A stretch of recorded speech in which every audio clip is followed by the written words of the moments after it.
ఇవన్నీ పాజిటివ్ అండి. ఫోన్ వల్ల మీరు చెప్పే స్మార్ట్ ఫోన్ వల్ల ఇప్పటివరకు ఇవి పాజిటివ్.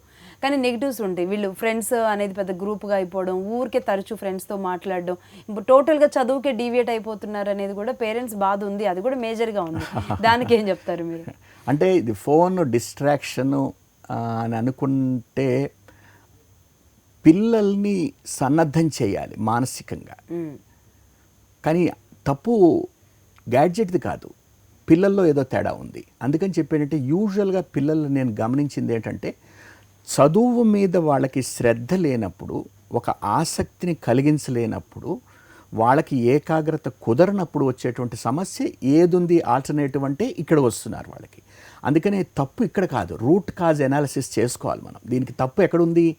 పిల్లలకి ఆసక్తి పోయింది, చదువు మీద ఆసక్తి పోయింది, మీరు దాన్ని ఎందుకు తిడతారు? అంటే వీడికి ఇది ఒక ఒక ఒక వ్యాపకంలా తయారైంది, ఒక ఆల్టర్నేట్ మెథడ్లా తయారైంది. అందుకని ఉపాధ్యాయులు ఆ సమస్యని వేరే దృష్టికోణం నుంచి చూడాలి.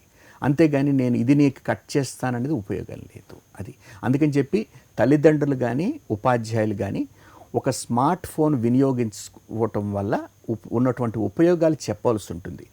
ఇది వాళ్ళు చెప్పవలసిన అవసరం లేదు, వాళ్ళు ఉపయోగిస్తున్నప్పుడు.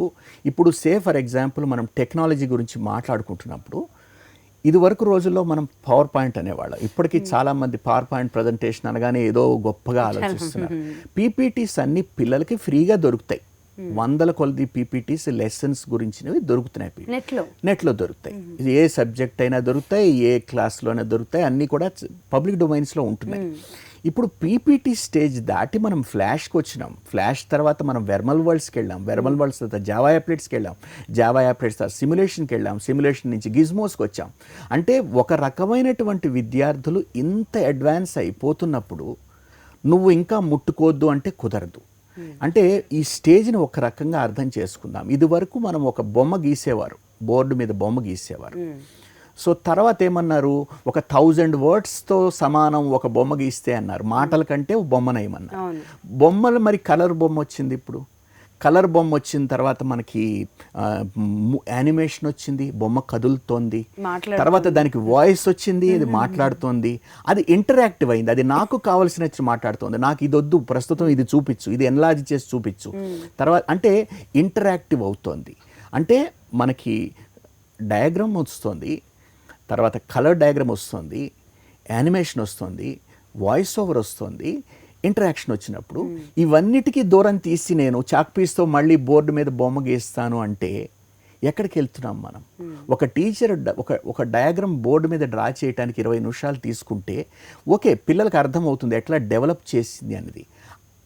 కానీ ఒక రెడీమేడ్ డయాగ్రామ్ అక్కడ పెట్టడం వల్ల ఆమెకి ఎక్కువ టైం వస్తుంది.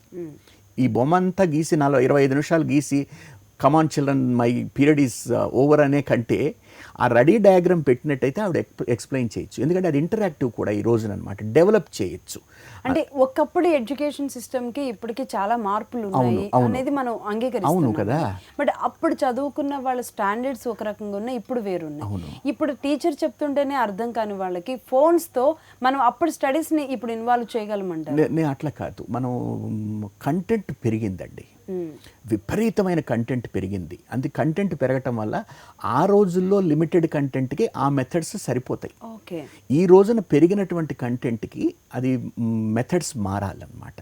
ఈ మెథడ్స్ మారినప్పుడు అంటే ఈ కంటెంపరీ మెథడ్స్ యూజ్ చేసినప్పుడు మనం దాన్ని డెలివర్ చేయగలుగుతాం, లేకుంటే అది ఆ ఎడ్యుకేషన్ కష్టం అవుతుంది అనమాట. అందుకని ఈ రోజున పోటీ ప్రపంచంలో డివైడ్ పెరిగిపోతుంది అనమాట మనకి. అంటే కొంతమంది బాగా చదువుతున్నారు, స్కూల్స్లో సంవత్సరానికి 10 లక్షలు 15 లక్షల ఫీజు ఉన్న స్కూల్స్ వస్తున్నాయి. ఒక పక్కేమో పేరెంట్స్ ఆలోచిస్తున్నారు, నాకు ఇంటి దగ్గరలో స్కూల్ వస్తుందా, తక్కువ ఫీజుతో వస్తుందా అని చెప్పి. దీనివల్ల గ్యాప్ పెరిగిపోతుంది. అది అవకాశం ఉన్నప్పుడు పిల్లలకి మంచి స్కూల్స్లో టెక్నాలజీ ఉపయోగించినప్పుడు అది ఒక ఇంటిగ్రల్ పార్ట్ అయిపోయింది. ఎడ్యుకేషనల్ డెలివరీ మెకానిజంలో technology integration is the crux of the story. దాన్ని పిల్లలకి దూరం చేయకూడదు. ఓకే అండి. అంటే ఇదంతా ఒక ఫోన్ ఇవ్వగలిగిన పేరెంట్స్కి, లేదంటే పెద్ద స్కూల్స్లో, లేదంటే నగరాల్లో ఉన్న పిల్లలకి, గ్రామీణ ప్రాంతాల్లో ఉన్న పిల్లలకి, అంటే ఆ స్కూల్స్ వాళ్ళకి కానీ లేదంటే గవర్నమెంట్కి కానీ ఎలాంటి సజెషన్ చేస్తారు మీరు? వాళ్ళకి ఏం చేస్తున్నారు, డిజిటల్ కంటెంట్ ఇస్తున్నారు స్కూల్స్లోనే. ఇప్పుడు అందరి పిల్లలు ఎఫర్ట్ చేయలేకపోయినప్పటికీ కూడా టీచర్స్ వాళ్ళు వాళ్ళు డౌన్లోడ్ చేసుకునే వాళ్ళు లేదా నెట్ యాక్సెస్ ఉన్నట్టయితే వాళ్ళు ఈ టెక్నాలజీ చక్కగా వాడుకోవచ్చు.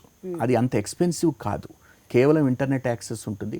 ఈ రోజున గ్రామీణ ప్రాంతాల్లో కూడా డిజిటల్ కంటెంట్ వచ్చేసింది. అంటే ప్రొజెక్షన్ ఫెసిలిటీస్ వచ్చినాయి, వాళ్ళకు ఒక ల్యాప్టాప్ సిస్టమ్స్ అవి ఇస్తున్నారు. అందుకని చెప్పి వీలైనంత వరకు అప్పుడప్పుడైనా కనీసం వాళ్ళు చూపించగలిగితే, ఇప్పుడు ఈ రోజున ఒక లైన్ ఏదైతే మనం అనుకుంటామో రూరల్ అర్బన్ అని చెప్పి, ఆ లైన్ లేదు. ఎందుకంటే వాళ్ళకి ఇంటర్నెట్ యాక్సెస్ ఉంది, వీళ్ళకి ఇంటర్నెట్ యాక్సెస్ ఉంది. కమ్యూనికేషన్ ఒక సీ చేంజ్ వచ్చింది, ఒక పారాడైమ్ షిఫ్ట్ వచ్చింది.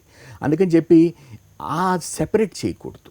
మనకి ఇది గ్రామీణ వాతావరణం మీద పట్టణ వాతావరణం పిల్లలు అది లేదు ఇప్పుడు. రైట్ అండి, థ్యాంక్ యూ వెరీ మచ్ అండి వన్స్ అగైన్. ఇది వాళ్ళు జే హో సక్సెస్ మంత్ర. చూస్తూనే ఉండండి హెచ్ఎం టీవీ.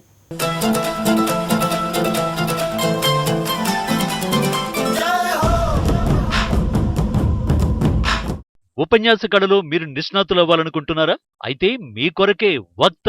వివరాల కోసం సంప్రదించాల్సిన ఫోన్ నంబర్ 9553586062.